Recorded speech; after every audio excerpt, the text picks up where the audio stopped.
안녕하세요. 한의사 김나니입니다. 오늘은 제 환자 중에 아토피 환자가 있었는데요. 2달 정도 치료하고 나서 경과가 너무 좋아져서 그 사례를 제가 좀 설명을 드리고자 합니다. 중학교 1학년 13살 장땡땡인 학생이 왔는데요. 처음에는 비염, 축농증이 너무 심하다고 하면서 엄마랑 같이 내원을 했습니다.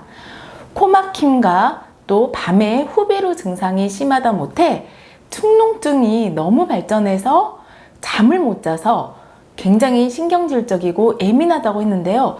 제가 얼굴을 보니까 아토피가 더 심한 거예요. 그래서 병력을 물어봤더니 3살 때부터 긁기 시작하더니 너무 심해져가지고 이제는 스테로이드를 계속 발랐다가 조금 증상이 나아지면 멈췄다가 또 스테로이드 좀 심해지면 다시 심해지면 스테로이드를 발랐다가 너무 반복을 많이 해서 리바운드가 생긴 거예요. 스테로이드 증상에 리바운드란 내성이 생겨가지고요. 그 치료 효과가 없어지면서 동시에 스테로이드를 사용을 중지하며 갑자기 확 더 아토피 증상이 심해지는 것을 바로 리바운드라고 하는데요. 그것 때문인지는 모르나 엄마는 굳이 아토피까지 여기서 과연 치료가 될까 하면서 그냥 비염만 치료하려고 했던 것이었습니다. 그래서 제가 엄마한테 권유를 드렸어요. 저희가 알러지 전문인데다가 아토피 치료를 원래부터가 오랫동안 치료한 경험이 있으니 또 그 사례자들을 얘기를 하고 사진도 보여드렸더니 엄마가 마음이 동하셨는지 그러면 같이 아토피도 고쳐주세요 요청을 하셨습니다. 그래서 그날부터 침 치료와 또 너무 상처가 심한 곳은 사열 요법도 하고요.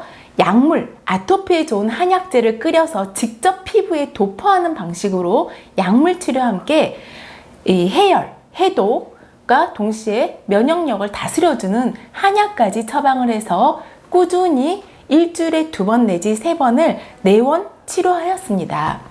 그래서 지금은 어떻게 됐느냐? 여러분 궁금하시죠? 제가 그 사진을 보여드리면서 설명을 도와드릴게요. 네, 이 학생은 처음에 옷을 입고 처진 때 내원했을 땐요, 얼굴 부위만 아토피가 심한 줄 알았습니다. 본격적으로 치료를 하려고 치료실에 데리고 들어가서 옷을 벗겨왔더니 저뿐만 아니라 치료실에 저희 선생님들까지 모두 깜짝 놀랐습니다. 온몸이, 몸통, 팔, 다리, 목, 어깨 부위 모든 부위가 긁어서 난 상처와 함께 진물이 나고 피딱지가 생기고 심지어 태선하라고 하죠. 이러한 모든 염증 반응이 재발 반복되는 과정 중에 코끼리 피부처럼 두꺼워지고 색소 침착처럼 어두워져서 까맣게 두꺼워진 피부까지, 그러니까 심지어 쉽게 말하면 각질층이죠. 이런 각질, 두꺼운 각질까지 굉장히 뒤덮여져 있는 그런 상태였습니다. 자, 먼저 몸통을 볼게요. 처음 내원했을 때 상태입니다. 온몸이, 이걸 이제 저희 한방에서는 열독이라고 합니다. 이러한 목 부위라든지 가슴 부위, 또 복부까지 쭉 이어져서 내려가는 이 모든 부위가 얼마나 가려웠으면, 특히 비염 증상도 코막힘이 밤에 심해지는 것처럼 아토피도 마찬가지예요. 밤에 가렵다 보니까 무의식중에 긁는 애들이 많아요. 그래서 이렇게 상처가 많이 나게 되는 거죠. 자, 피부 치료를 하고 나서 한 3, 4일 정도 뒤입니다. 조금 뭔가 열증이 살짝 다스려진 느낌이죠. 그리고 그 다음 주에 내원했을 때 확연히 줄어듭니다. 그리고 지금은 한 2주 정도 지났는데요. 전체적으로 피딱지와 상처, 긁어서 낸 상처나 또 열꽃, 오돌토돌하게 빨갛게 발적, 그런 현상이 거의 완화가 되었습니다. 이렇게 이 아토피도 고치지 못하는 병이 아니에요. 누구나 치료하고 약 먹고 하면은 좋아질 수 있는 질환입니다. 자, 몸통은 이랬고요. 얼굴 부위가 가장 심했다고 했죠. 보시다시피 얼굴에 볼 부위뿐만 아니라 누런색 진물이 덕지덕지 말라붙어 있습니다. 그리고 가장 심한 부위가 바로 턱 밑인데요. 이런 상태로 학교를 다녔다고 생각하니까 가슴이 아프더라고요. 같은 아이를 키우는 엄마로서 솔직히 얼마나 걱정이 되겠어요. 학교에서는 과연 친구들이랑 잘 지내는지, 아이 피부가 이런다고 친구들이 옆에 오지는 않는지, 놀림받지는 않는지, 또 급식은 제대로 먹고 있는지 얼마나 신경이 쓰였을까요? 근데 치료를 하고 나서 한 3, 4일 뒤에 피딱지가 여전히 남아있긴 하지만 많이 얇아졌습니다. 그 두께가 굉장히 얇아졌죠. 여기 보세요. 턱 밑에 굉장히 두꺼운데 얇아져 있어요. 그리고 나서 한 일주일 뒤 정도에 이렇게 많이 이제 없어졌죠. 그리고 이제 지금 보시는 부분은 바로 팔부예요. 팔도 역시나 오른쪽 팔이 이렇게 심하고, 여기는 마치 뭐가 문 것처럼 이렇게 동그랗게 이빨 자국인 것 같아요.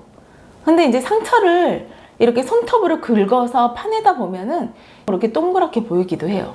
그리고 피부가 굉장히, 그리고 자세히 보면요, 피부가 건조해요. 거칠어요. 마치 이렇게 고목나무처럼 굉장히 말라있고 건조하고 거칠죠. 이게 바로 열증이에요. 피부층에 쌓인 열독이라고 하죠. 이게 다 해소가 돼야지만 피부가 이렇게 거친 그런 건조한 증상이 많이 빠질 수가 있습니다.